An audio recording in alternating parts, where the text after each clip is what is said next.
بسم الله الرحمن الرحيم. الحمد لله والصلاة والسلام على سيدنا مولانا رسول الله وعلى آله وصحبه أجمعين. اللهم افتح علينا حكمتك وانشر علينا رحمتك وعلمنا من لدنك علما ينفعنا في الدين والدنيا يا كريم. ما بعد.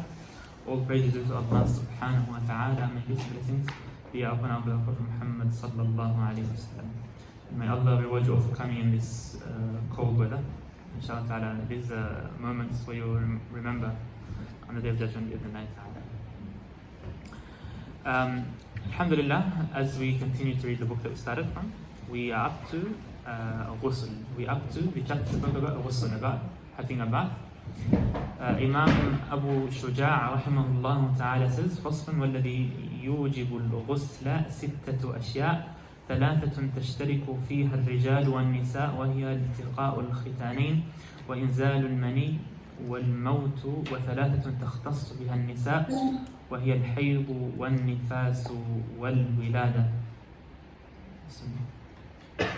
6 occasions necessitate the purificatory bath, ghusl.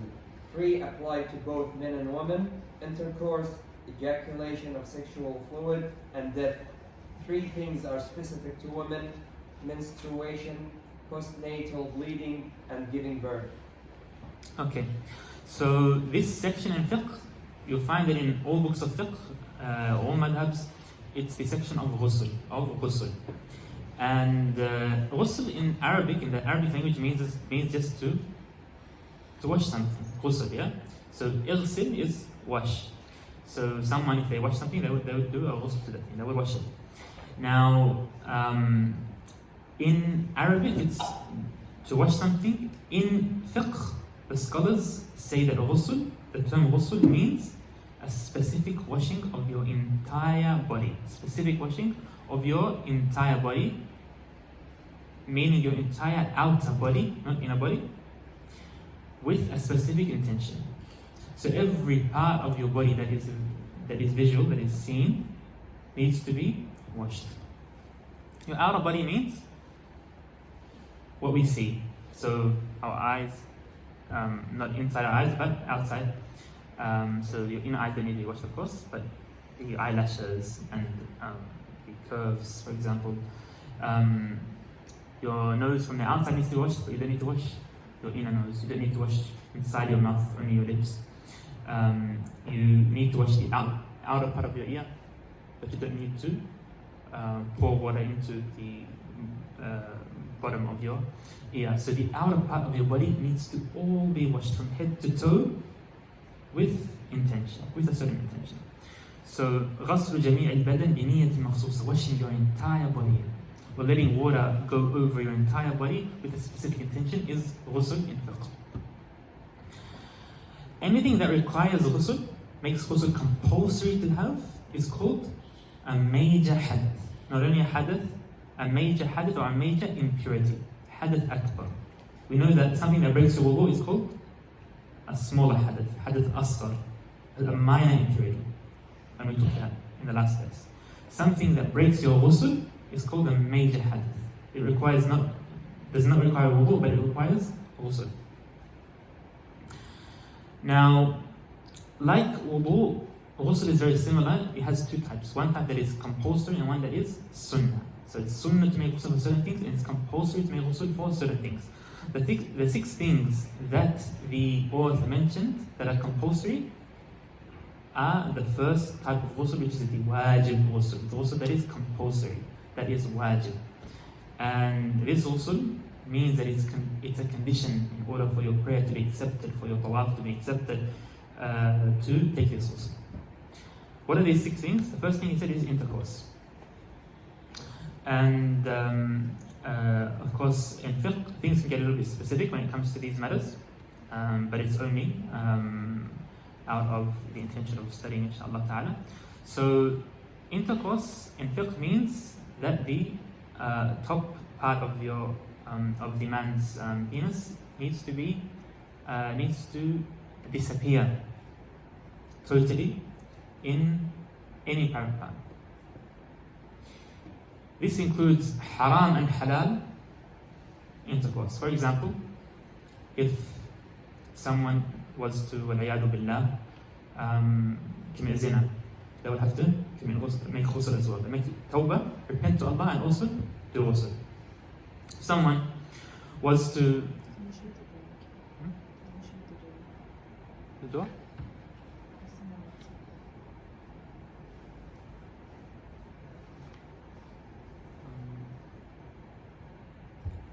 Okay, if anyone doesn't mind, okay, inshallah we'll repeat what we mentioned inshallah when we come back.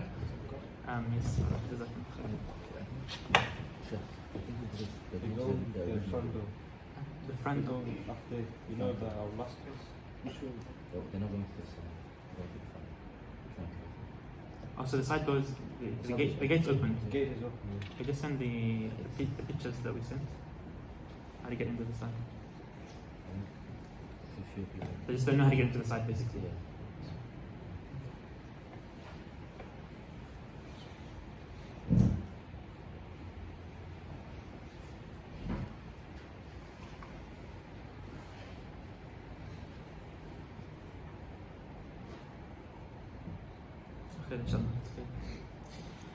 So, this includes haram and halal encounters. For example, if someone was committing zina, they would have to have ghusl. If someone was married and they had intercourse, they would have to make ghusl also. If someone, وَالْعِيَاذُ بِاللَّهِ, had an encounter with an animal, for example, they would also have to do ghusl. This includes any private part from any side. So all private parts. Once the penis enters inside, requires ghusl from both sides. If both sides are muqaddar, both sides are human beings, of course, and or jinn, but of course the animals would not need to be washed. The second is al-inzal, ejaculation, and this includes anything that is intentional or non-intentional. Someone sleeping, for example, and they had a wet dream, they would need to make ghusl. If someone intentionally did anything that made semen come out, they would also need to commit or make a ghusl. But it does not include pre-ejaculate fluid. So the fluid that comes out beforehand doesn't require ghusl, but it is najis, it requires washing, needs to be washed, and you need to make wudu after it. Also, if someone felt that he was about to ejaculate and he held his penis tightly and he stopped anything coming out, his ghusl is correct and he doesn't need to make any ghusl. Now, if someone had intercourse, for example, or ejaculated for any reason and took ghusl, okay? They finished and their ghusl is done. And after taking ghusl, or in the middle of ghusl, something else came out. So some semen came out. What would they need to do? Does this break ghusl or not?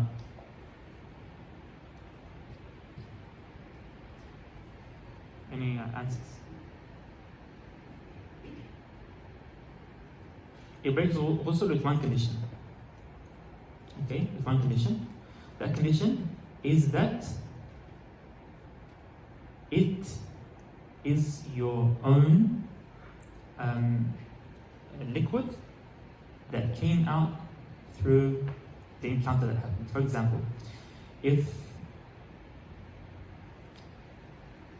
someone had intercourse with another person and the other person's liquid came out of the second person, they would not need to repeat ghusl unless that is mixed with their own fluid, meaning that they both have reached peak and they both ejaculated, basically. So that is the only state when they both need to repeat their ghusl. So basically, if something comes out of you and then is put into you again, you don't need to make ghusl from that again. For example, if someone crazy gets his own fluid and puts it into a syringe, for example, and then ejaculates himself, puts it back into himself, and that comes out, that would not break the ghusl. Why? Because it's not the original fluid that came out from the first time. Is that clear, inshallah ta'ala? Okay. The third thing that makes ghusl compulsory is death. Death. Now, it's compulsory for every Muslim around the person who's dead in that area to wash them once they pass away. If no one washes a dead Muslim, everyone who knew about him and was able to help in that area would be sinful. Okay? Unless the person is a shaheed. What's a shaheed? A martyr. A shaheed means someone who is a martyr. Who is considered a martyr in Islam? In Islam, in Jannah, there's a special rank for someone who is a shaheed. Martyrs are two types. A shaheed in the dunya and a shaheed in the akhirah. Shaheed in the akhirah are many people the Prophet ﷺ said get the reward of a martyr. For example, someone who dies because of sickness in their stomach. Someone who dies through a burning, for example, or something collapsing on top of them. This is all a shaheed when it comes to the reward of a shaheed. Someone who dies on their journey to study knowledge. Someone studying knowledge abroad and they pass away from their family, they get the reward of a shaheed also. These people get the reward of a shaheed, but they're not treated as a shaheed in the dunya. The only person who's treated as a shaheed in the dunya is shaheed al-dunya, and he is the person who died in battle, in the middle of a battle. Who died in war. People defending borders as well? If we can, borders can be different cases, but if we consider it a battle, so there's a conflict, yeah? There's two sides to the war, and what happens is the person dies in that state, he is a shaheed. Whether the non-Muslim party killed him, or a Muslim by accident killed him, or his own weapon killed himself by accident by flicked back on him, he is considered a shaheed, and we're not allowed to wash these people. We're not allowed to wash these people. Other than a shaheed, you need to wash every single Muslim who passes away. This ghusl doesn't need intention. All the other ghusls we're going to take need intention. This doesn't need intention. Why? Because the person who passed away cannot make intention. So it's sunnah for us to make intention when we wash them, but it's not compulsory.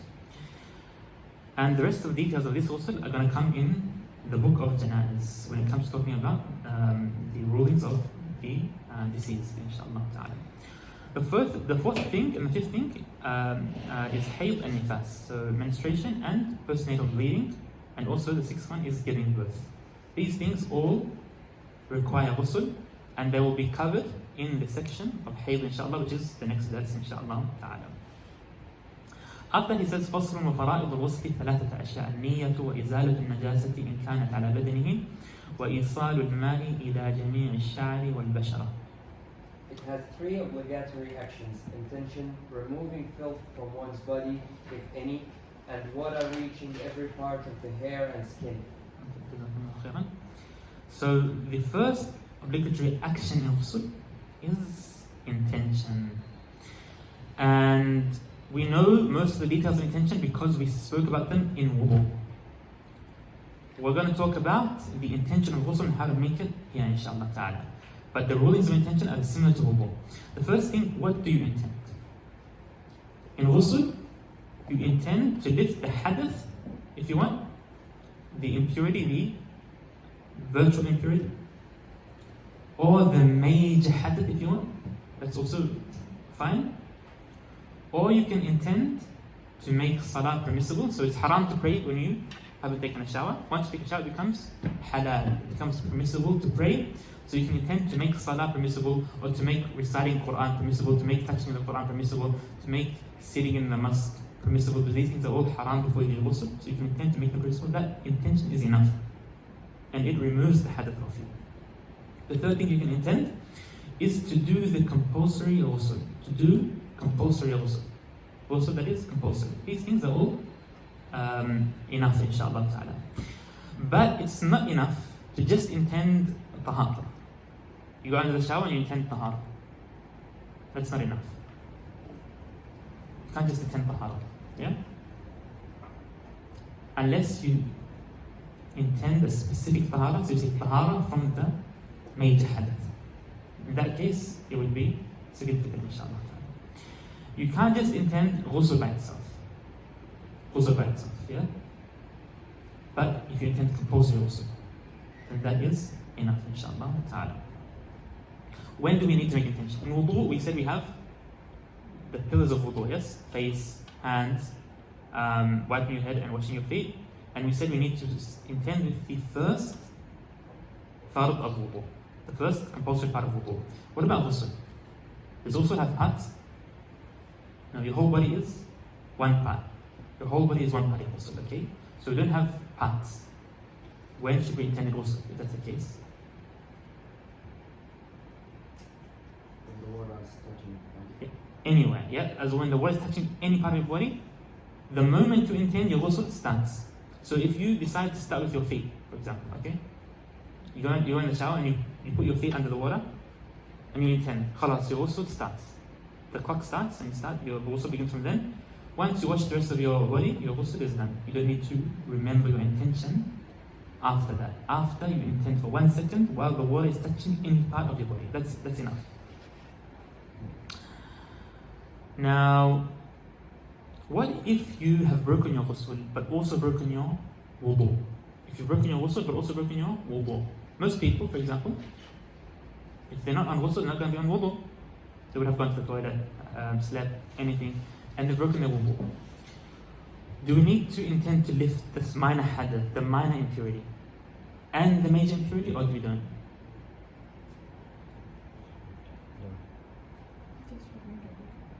Pardon?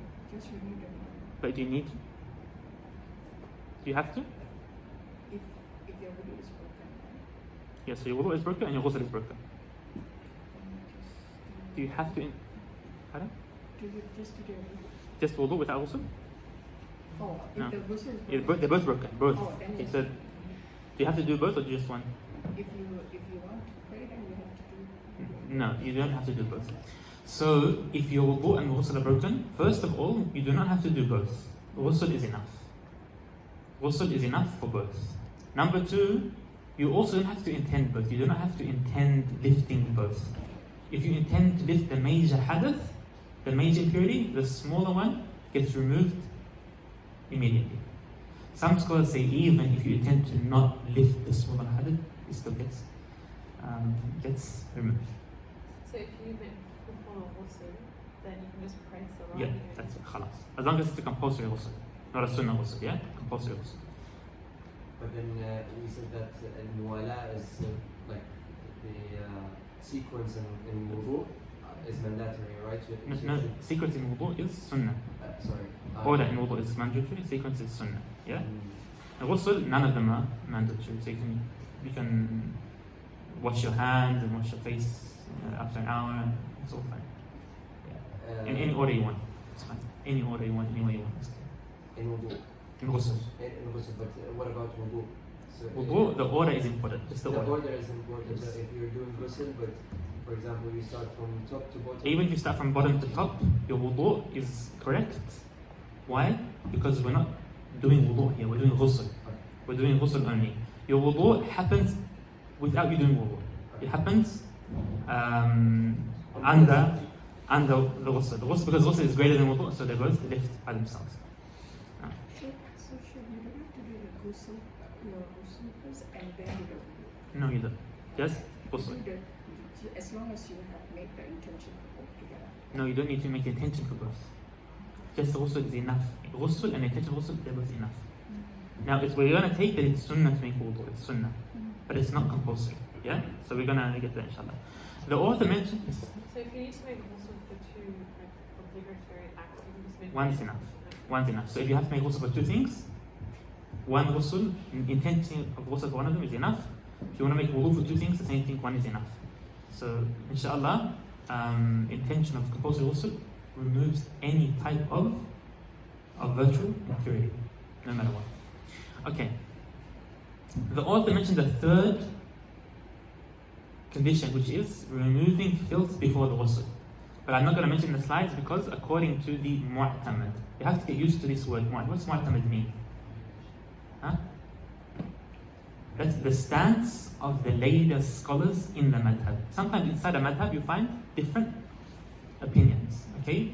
What do we study in books? We study what the later scholars, the final scholars, have agreed upon. Okay? This book that we're studying is written by a scholar that passed away a long time ago. After him, many scholars in the Shafi'i method came and they added to the madhab. So the stance of the later scholars is that you do not need to remove filth before taking Ghusul or doing wudu. If you have filth on part of your body, you don't need to remove it as long as the water going onto your body will remove it and it's not going to be there after the water goes onto that part of your body. So if it's still there or it changes the water on your body, turns the water into najas, then of course that's not enough, you have to wash it again after that.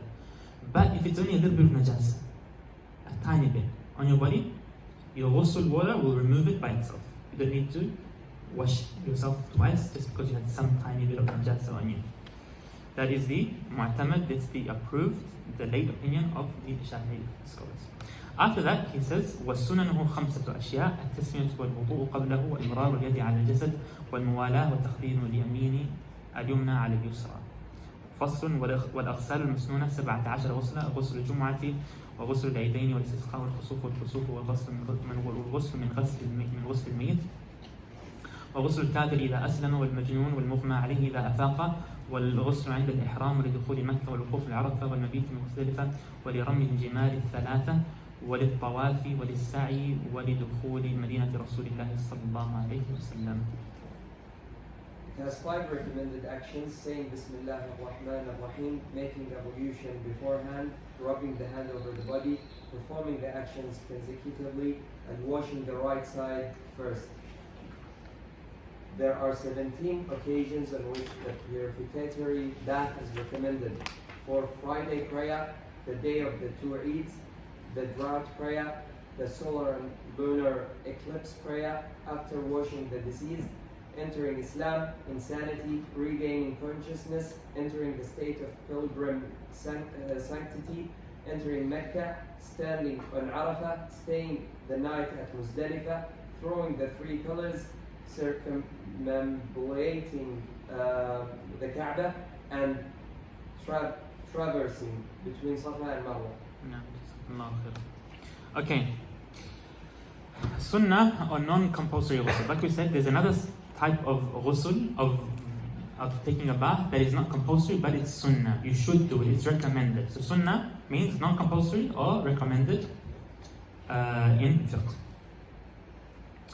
What are sunnah acts in ghusl? There are 5. Number 1 is to say Bismillah. To say Bismillah. The same as wudu. In wudu we said it's sunnah to say Bismillah. Now it's best to say Bismillah ar-Rahman ar-Rahim, but Bismillah alone is enough.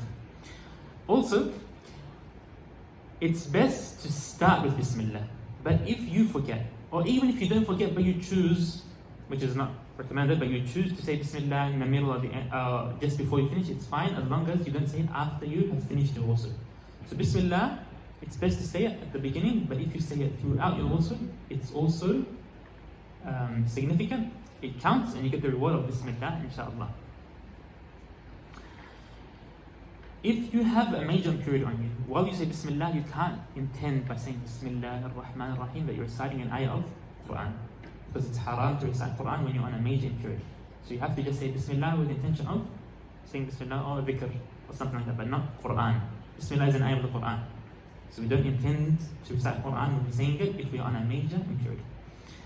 Okay. Second sunnah act is to do wudu with your ghusl.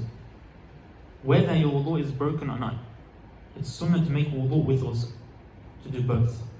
Prophet ﷺ in a very famous hadith, when he was making ghusl, he removed the najasa and then he made wudu inside his ghusl. Okay? So it's sunnah to take wudu with your ghusl, whether you've broken wudu or not. And it's better to do this wudu before your ghusl. So we do wudu first and then we do our ghusl. But it can be done in the middle of your ghusl, or part of it at the beginning or part of it in the middle. It can be done in any time of your ghusl, it is fine. It can also be done after your ghusl, not like this. It can be done after ghusl. You make ghusl, then you do wudu. You get the reward also, inshallah ta'ala. This wudu, what do we intend to make this wudu? Okay? if you have a minor impurity, hadith on you, it's sunnah to intend to remove the minor impurity. You don't have to. But it's sunnah because some scholars say you should do both. Some scholars say that, even though it's not the famous opinion. So it's sunnah to intend to lift the minor impurity if you have one on you. If you don't have one on you, what do? You make wudu for, or as a sunnah of ghusl. You make wudu as a sunnah of ghusl. Okay, the third sunnah act is to rub your hand over your body while your body is wet. To go over your body with your hand, because as we mentioned in wudu, the Maliki madhab believes that is compulsory. So it's sunnah to do that just in order to have a ghusl that's correct according to all the different opinions. Fourth thing in ghusl is performing the actions in order and without leaving. To do the actions in order, muwala. Not order, so it's called so muwala is to not leave a gap between the actions of ghusl. Do not leave a gap between the actions of ghusl. So we don't wash our hands in the morning and then wash our feet in the evening. That's sunnah not to do that. If you do it, your ghusl counts, but it's sunnah not to do that. Why? Because some scholars say that you can't do that. Some scholars say you can't do that, so it's good to be careful and not do that, to do your ghusl altogether. And the fifth thing is to wash your right side before your left side. So you do the front of your right side first, okay, and then the back of your right side. So the front, then the back. Then the front of your left side and the back of your left side. This is all sunnah in ghusl. Now, how do you make ghusl? I'll just mention it shortly, inshallah ta'ala. So you remove any najasa on you, okay? So you would remove najasa, you wash your private parts, make wudu, okay? And then you wash your hair. You wash your hair 3 times. Then you wash the front part of your right side, then the back half of your right side, the front half of your left side, the back half of your left side. Then your ghusl is done. Your ghusl is done. That's sunnah. But you don't need to do that. All you need to do is just put water on your body with the intention, that's it. Some other sunnahs in ghusl that the author didn't mention, washing yourself 3 times is sunnah also. It's sunnah to remove najasa from your body before ghusl. We mentioned it's not compulsory, but it's sunnah. And to not dry yourself with a towel or anything. That's also sunnah. If you do it, it's okay. But it's sunnah not to do so because the Prophet ﷺ, in a hadith, he refused the towel when it was getting rained to him. And also because in the Shafi'i madhab, we like to leave the effect of the ibadah on our bodies, as we mentioned in previous days. Wallahu ta'ala a'lam. Okay. What are the conditions of ghusl? In order for ghusl to be correct, the same conditions we mentioned in wudu, they are the conditions of ghusl. So inshallah, we don't need to repeat them. What is disliked in ghusl? What's makruh, disliked? The same acts that are disliked in wudu are also disliked in ghusl. So washing yourself more than 3 times, less than 3 times. If you go to the sunnah of ghusl, anything that's not sunnah, opposite, will be disliked. That's very clear, inshallah ta'ala. We won't go through all that again. Before I get to the recommended types of ghusl, I just want to mention one thing that I forgot to mention. When you wash your entire body, we said that you need to wash your whole body, means under your nails, okay, under our eyes, and also regarding the ear. This is something that a lot of people miss when they're making ghusl. Your ear, you have an outside and inside of your ear, okay? The inner part of your ear, of course, you do not need to wash. You don't need to put water into your ear because that would harm you, and it's not compulsory in Islam. But the outer part of your ear, if you were talking to someone and you look at the ear, you can see a fair bit of the ear, okay? That needs to be washed. Okay, that needs to be washed.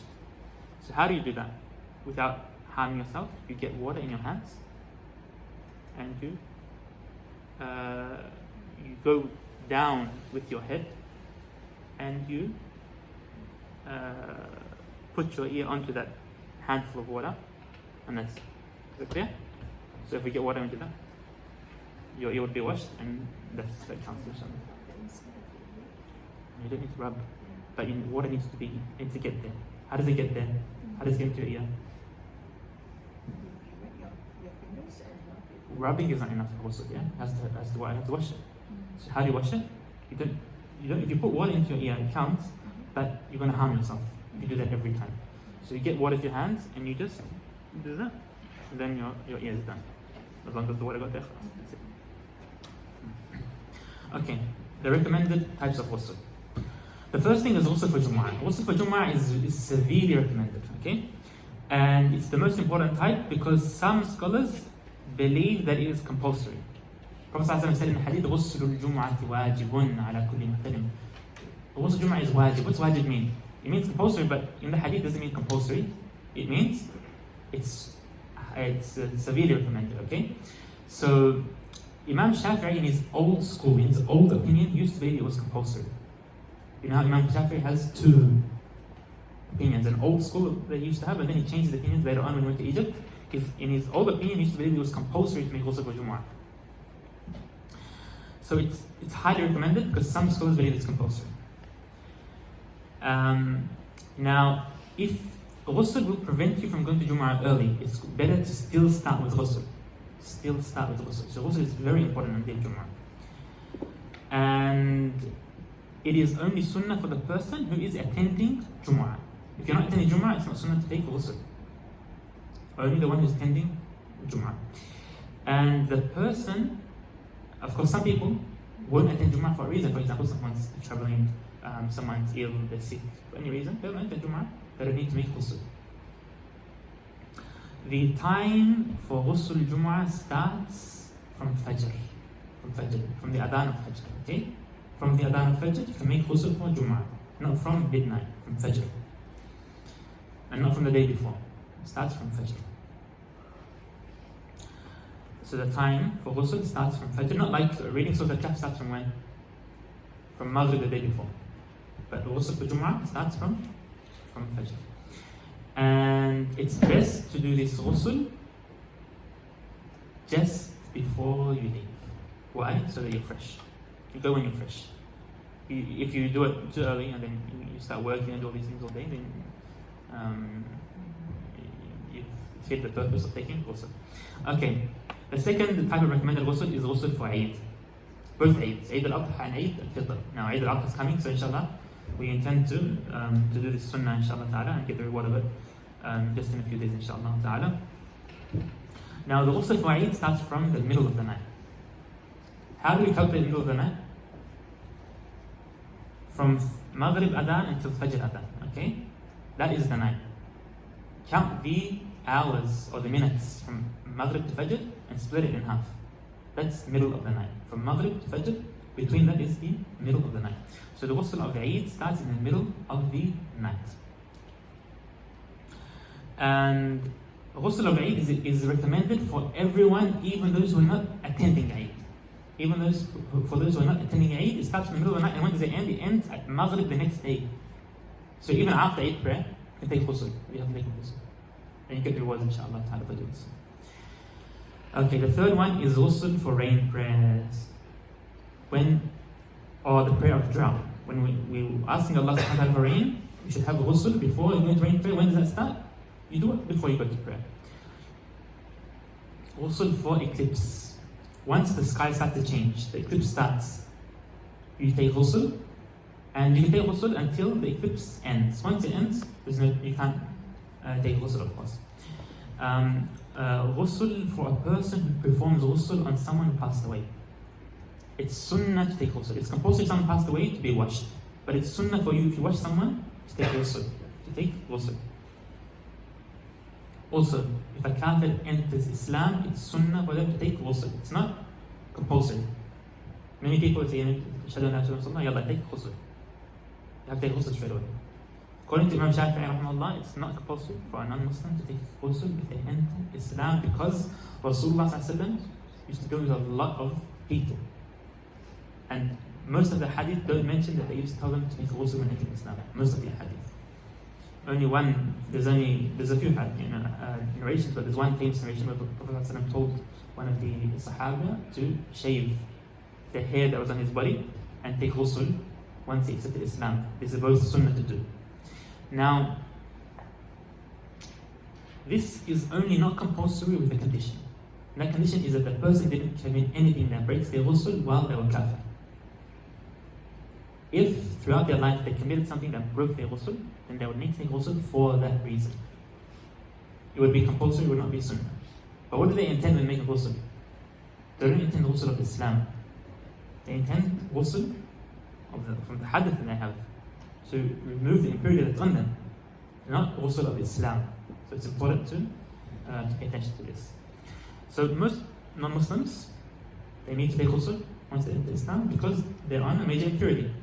But if someone wasn't on that case, for example, someone young, or someone for any reason who didn't break their ghusl at all their whole life, if it's possible, then we don't tell them that they need to take ghusl, but we say it's recommended, it's better to take ghusl. That's it. Also, if you faint, or you lose your mind, you lose your consciousness, it's sunnah to take ghusl once you come back to your normal state. And there's a hadith that says the Prophet ﷺ, when he was passing away, he fainted many times. And every time he get up, in Sahih Bukhari, every time he got up, he would tell his wife Aisha to give him water to take ghusl. Every time he take ghusl. Sallallahu Alaihi Wasallam. Also, for ihram. Before we put ihram on, what do? We take ghusl. Even someone who is on a major impurity, like someone who is having a period, for example, should take ghusl for ihram, if they want to make ihram in that state. When entering Mecca, it's also sunnah to take ghusl, unless you've just taken ghusl just beforehand. Now, in ihram, we usually make ihram 1 hour before we get to Mecca, yes or no? But back in those days, they would make ihram and then travel for another day or so until they get to Mecca. So they would become dirty and stuff, and they would need to take ghusl before entering Mecca, so they enter Mecca in a state of cleanliness. That's why some scholars also say even when entering Medina, we should take ghusl. Why? Because we enter in a state of cleanliness. And then he said, before standing in Arafah. Arafah is the day when we make the most dua to Allah subhanahu wa ta'ala, and it's a very important day in Hajj. And the brothers who are in Mecca, brother Karam is there. May Allah accept from you, inshallah. Don't forget to take these also, inshallah ta'ala. The author mentioned 2 more types. He mentioned Muzdalifah and Tawaf.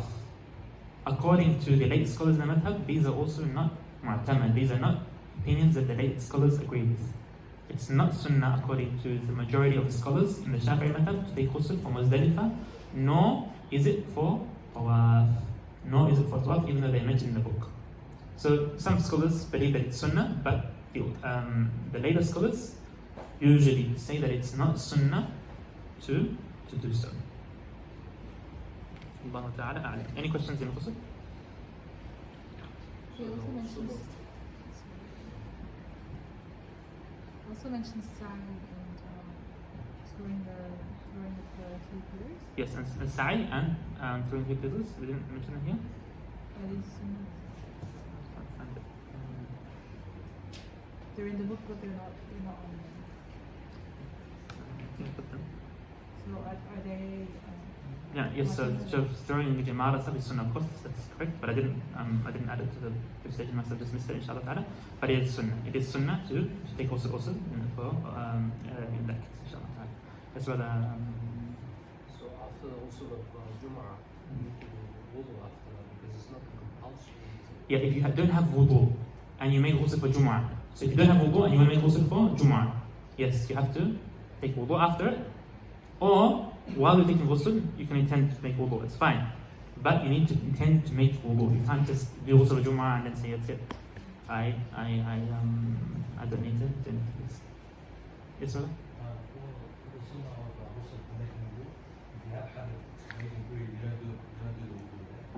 If you have no, you do. It's recommended to do wudu with ghusl all the time.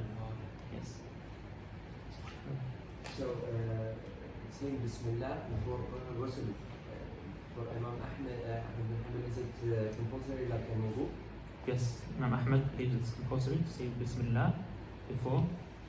Also, of course, there's a difference in the Hanbali method, but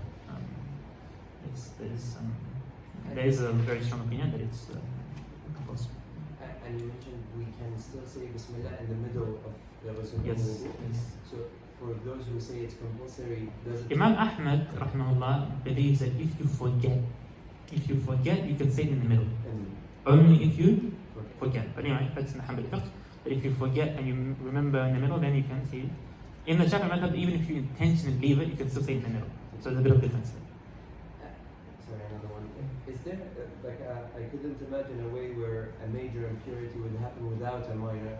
Yeah, mindfully. If someone sleeps sitting down, steadily, that doesn't break the wudu. Yes? And then they have a wet dream. In that case, if you have a wet dream in the Shafi'i method, yes, it does come out of your private part, but it does not break your wudu. It's a very interesting thing in the Shafi'i method that semen doesn't break wudu, it only breaks ghusl. Okay? It doesn't break wudu, it only breaks ghusl. That's the Shafi'i method. And the reason of that is that if something causes a major act, in Islam it cannot cause a minor effect. So if someone, for example, this is the best example, but there's other examples inshallah in big books of fiqh. But if something causes a major, there's a minor and a major matter. The major one is caused, the minor one is not caused. So if ghusl is caused, wudu is not caused unless you do something that breaks the wudu immediately. So someone who sleeps sitting down and has a wet dream, their wudu is still there and their ghusl is not there. In that case, they shouldn't intend to lift the minor hadath when making wudu because they have no minor hadath on them. That's an example. So if you are like stranded in the desert and you don't have any water, but you need to make also, do you do tayammum? Yes, you do tayammum for ghusl also. You do tayammum for ghusl or wudu. Tayammum is done in the same way for both of them. It's done in the same order for both of them, and inshallah we're going to come to tayammum very soon, inshallah. In the chat we have a question. If you're taking a shower, then it doesn't matter to scoop water. If you're taking a shower, then it doesn't matter to scoop water like you showed us, right, to clean your ear. The question is not that clear, but I think it's saying if you're in a shower, do you need to scoop water like I showed you in your ear? If the shower is compulsory, it's best to do it in that way so you don't harm your ear. If you want to wash your ear from the outside, it's up to you, but the outside of your ear needs to be washed, meaning the outside and a little bit of the canal, not inside the canal, but a little bit of the outer canal that you can see when you're talking to someone, what your finger would normally reach, for example. That part needs to be washed, so it's best to get water and do that. But if you are swimming or you just put your whole body into water, that also counts, inshallah. So you don't need to scoop like that, but it's best to do that way when making ghusl. Any other questions? Okay, inshallah ta'ala, we'll go to the next part of fiqh, which is wiping over the khuf, inshallah ta'ala. It says, فصل والمسح على الخفين جائز والمسح على الخفين جائز بثلاثة شرائط. أن يبتدئ لبسهما بعد كمال الطهارة، وأن يكونا ساترين لمحل غسل الفرض من القدمين، وأن يكونا مما يمكن تتابع المشي عليهما. Wiping over Khuff is permissible provided three conditions are met. One begins wearing them after being in a state of complete purification. Both Khuff cover the area of the feet that is obligatory to wash when making ablution, and they are constructed such that it is possible to walk around in them. Okay. Inshallah, I'm just going to explain this without slides, inshallah. This is part of the book, inshallah ta'ala. So, wiping over the khuf is a very important part of fiqh. We know the Prophet ﷺ wiped over a khuf. What is the ruling of wiping over a khuf? What's the ruling? It is permissible. It is permissible in Islam. In some cases, it would be compulsory, but in most cases, it's only permissible. It's not sunnah nor is it compulsory. It's just permissible to wipe over your khuf, and it's not better than washing your feet, but it's permissible. If you need to, you can use this ruling. What is a khuf? What makes a khuf? What are the conditions of the thing you wipe over? In the Shafi'i madhab, it's pretty simple, inshallah ta'ala. Number one, and the conditions I mentioned here, so we'll just read them inshallah ta'ala. Number one, whatever you're wearing needs to cover your foot, both feet. So whatever you wash in wudu up to your ankles need to be covered. The part that you need to wash in the wudu needs to all be covered by the khuf entirely. The second thing is that the khuf needs to be made in a way that you can walk with. If you're wearing a khuf made out of glass, for example, okay, made out of glass, it's not easy to go for a walk when you're wearing glass on your feet. If you're wearing a khuf made something very, some type of metal that's not possible to walk with, you can't use that to wipe over. It has to be something practical that you can walk with, practical that you can move around and walk with. Also, you have to be able to walk for the amount of walking that someone would normally do if they were traveling on the back of an animal, and they get down and they pitch tents and they get back on the animal. The amount of walking they do in 3 days is what you need to be able to do without your khuf getting ripped.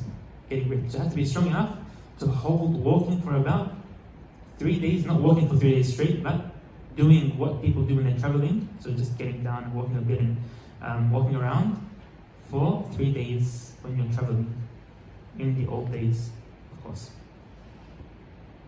The fourth important thing is that it has to be waterproof. It has to be waterproof. So it doesn't have to be from an animal, it doesn't have to be skin, but it has to be waterproof. Waterproof. What does waterproof mean? It means that if you pour water on it, it doesn't go through. Doesn't go through. Yes, if water gets through the part where it's sewn, the little openings where it's sewn from, or the zip, or the buttons of the khuf, then that's fine. But it can't go through the actual material that it's made from. So the majority of the khuf has to be waterproof. If these conditions are there, then you can use that as a khuf and it's fine. If these conditions are not there, then you're not able to wash on it, you have to take it off and wash your feet when making wudu. So socks, for example, the normal socks we have today, are not permissible to use to wipe upon. Boots. Many boots are fine. Many boots are fine to use in Mash al-Khufayn. What about runners? They wouldn't be fine. Why? Because they're not waterproof. Put water on, they'll go through.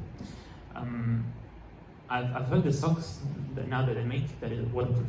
I haven't seen them, but apparently they're waterproof. Even if you walk in water, it won't go through. If they're strong enough to walk around with and use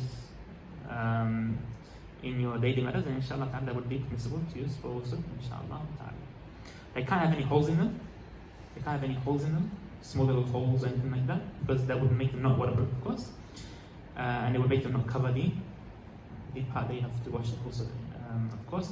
But they can be see-through. In our madhab, it's not a condition not to be see-through. If someone has a khuf made from glass, okay, and that glass is waterproof and you can walk with. It's not possible, but if they made some type of fiberglass that is waterproof, but you can also walk around and stuff and it's see-through, it's okay, you can use and you can wipe upon when making it also. But it has to be waterproof, it doesn't have to be, it can be see-through, it's fine, inshallah ta'ala. Also, it's okay if you can see your feet from above.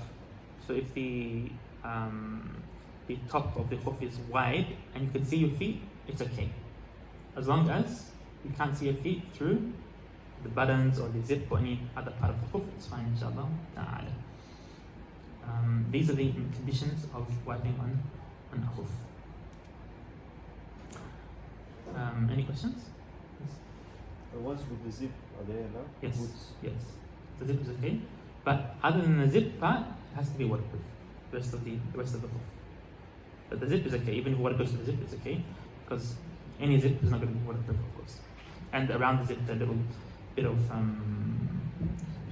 whatever the actual material of the zip itself, that doesn't. But the rest of the Khuf needs to be waterproof. What if some areas are worn out a bit more? Yeah, if they worn out and they don't become waterproof anymore, then no, you can't use it. During my travels, I've seen so many people wiping over their normal socks. So does that make them wudu? People wiping over their normal socks. Okay. Now, normal socks are so many different types, of course. Does it make the wudu invalid? Most people in the world wipe over their socks. If you go to any Muslim country, you'll find people wipe. Is it permissible? If the sock is see-through, it's not permissible on any opinion of any of the four madhabs. If it's see-through, no madhab allows it. And some people do that, okay? If the sock is lower than the ankle, no madhab allows it. These opinions are not valid opinions in fiqh that you can follow. If it's not, if it's thick, okay? If it's thick and you can walk around with it, it won't get ripped. But it's a sock. It's a thick sock that's not see-through. And you can walk around with it, it's tough. Then inside the Hanbali madhab, there is some opinions that allow it. So in the Hanbali madhab you can. And because of that, we don't tell people that you can't wipe on your socks no matter what. We say there's conditions in the Hanbali madhab. Learn the conditions before wiping over your socks. But then you can wipe over your socks, it's fine. But if you don't know these conditions, then you are doing something that's very risky. So, for example, you see someone who's going to lead the prayer doing those things which Yes. are not permissible. Then Yes. Are you allowed to pray behind Yep, them? so if they were not on wudu and they made wudu like that, then you can't pray behind them. If they were lifting their hadath through wudu like that, then their wudu doesn't count. They have to go back, wash their feet, and then they can lead prayer, inshallah. So last one. If someone, let's say with the thick socks, you take a Hanbali opinion, do you have to pray like Hanbali or? Okay, if someone makes wudu according to the Hanbali opinion, you have to pray according to the Hanbali madhab. We say that, we mentioned this in the past days, the majority of fuqaha believe you should pray and do wudu according to the same madhab, or at least the conditions, things that nullify your prayer. Inside our madhab, there's another opinion that says no, wudu is something and salah is something else. They're not the same ibadah. So it's better to pray and do wudu according to the same madhab. There is some other opinions that allow to make wudu on one madhab and pray on a different madhab. But the stronger opinion in the madhab is to make wudu and salah according to the same madhab. Anything else? Okay, inshallah ta'ala. After he says, وَيَمْسَحُ الْمُقِيمُ يَوْمًا وَلَيْلًا وَالْمُسَافِرُ ثَلَاثَةَ أَيَّامٍ بِلَيَالِيهَا وَابْتِدَاءُ الْمُدَّةِ مِنْ حِينِ يُحْدِثُ بَعْدَ لُبْسِ الْخُفَّيْنِ فإن مسح في الحضر ثم سافر ومسح في السفر ثم أقام أتم مسح مقيم. Someone who is a resident may wipe over Khuff for up to 24 hours. Travelers may wipe for up to 72 hours. The duration begins from the point one loses ablution after having worn the Khuff. One completes the duration of the resident if one wipes while resident and then travels, or wipes while traveling and then becomes a resident. Okay. So first of all, if you are traveling, and if you're not traveling, there's two different rulings. If you're not traveling, if you're just in a normal state, you are at home, you haven't started to travel, and you wear a Khuff, you can wipe on it for 24 hours. When does it start? It starts from when you break your wudu. Once you break your wudu, the 24 hours start. Not from when you wear your Khuff.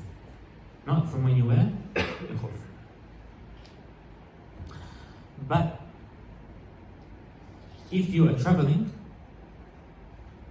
you can do it for 3 days. 24 hours, which is 72 hours. When does it start from? When you break your wudu. Okay. If I break my wudu and I'm not traveling, so I wear a Khuff and I'm on wudu. Okay? And I break my wudu while I'm wearing my khuf. But I haven't wiped on it yet. And then I travel before wiping on it. So I broke my wudu when I was not traveling, and then I traveled before I wiped on my khuf on the airplane. I decided to make wudu on the airplane. And I decided to do mas. Do I do it for 3 days or for 1 day?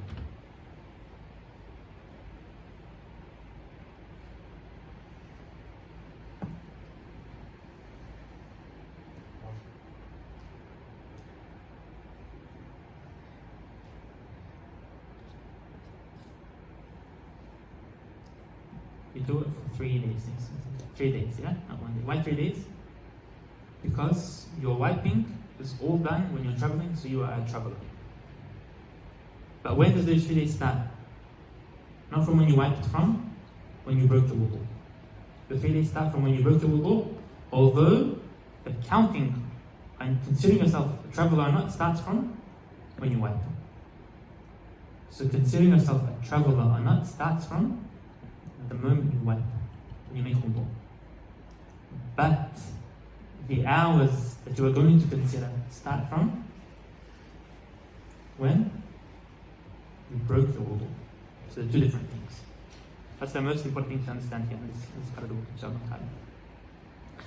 Okay, if you start wiping when you're traveling and then your travel finishes, ends, and you've done 1.5 days of wiping, and you get back home, do we continue for another 1.5 days? No. He said if you start wiping when you're traveling, but then your travel ends, you stop and you consider yourself a muqim. So if you've gone over 1 day, you can't wipe anymore. If you have not reached 24 hours yet, you can continue for the remaining part of the 24 hours only. If you start wiping when you are not traveling, and then you decide to travel, so you are wiping for 10 hours, and then you travel, you still have 14 hours left. Can you continue for 3 days? No, you can't. You can only do it for 24 hours. So if you change the status from traveling to non-traveling or non-traveling to traveling, you can only do 24 hours. You can only do 24 hours of wiping. Okay. After it says ويبطل المسح 3 أشياء بخلعهما وانقضاء المدة وما يوجب الغسل. 3 things invalidate wiping of a khuff: their removal, the permissible duration expiring, and the occurrence of something that necessitates the purificatory bath. Okay. If you take your khuff off, or even you just pull it below your ankles.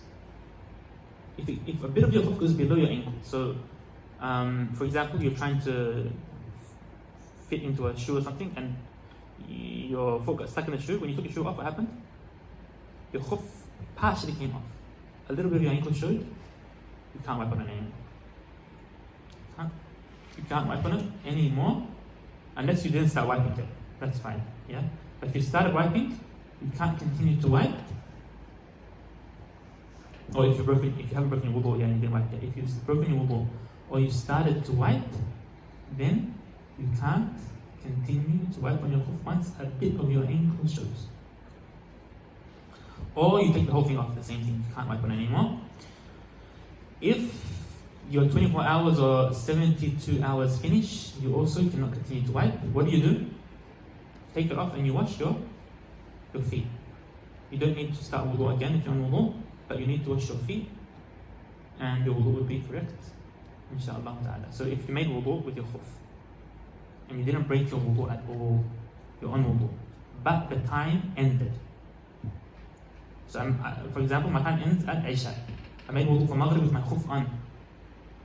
And then Isha time entered and I need to make wudu again. I didn't need to make wudu, but I need to do my khuff time entered. My khuff time entered. What do? I take my khuff off and I wash my feet. Is that clear? Yes. The third thing is doing something that makes Ghusul compulsory. Doing something that makes Ghusul compulsory. You can't wipe on your khuff when you're in Ghusul. You have to wash your feet. And then after your wudu, you can put your khuff back on, inshallah, and you can start again from then. Wallahu ta'ala a'lam. Any questions inshallah ta'ala? What is the definition of a Traveler, so you have to leave the city that you're in. Once you leave the boundaries of the city you're in, that's traveling. Once you leave the boundaries of the city you're in, you're a traveler. Okay, but your travel has to be, from the boundaries of the city, has to be a certain length. Has to be a certain length, which is known as arba' burad, 4 burad. Some scholars say that's around 80 kilometers, some say it's more, from 80 to 135, there's a difference between the scholars. But it has to be a lengthy travel. The minimum you can travel is 885 plus. Anything under that, it's not permissible to consider yourself a traveler. You can't shorten your prayers, you can't combine your prayers, you can't do any of those things. You can't not fast in Ramadan, any of those things. Once you consider a traveler, then you can do all of these things, including wiping 3 days in Khuff. Any other questions for that? If you remove the Khuff after wiping them, then would that invalidate your wudu? Removing Khuff does not invalidate wudu, but it invalidates your wiping. Yes. So you have to wash your feet. Yeah. You have to wash your feet.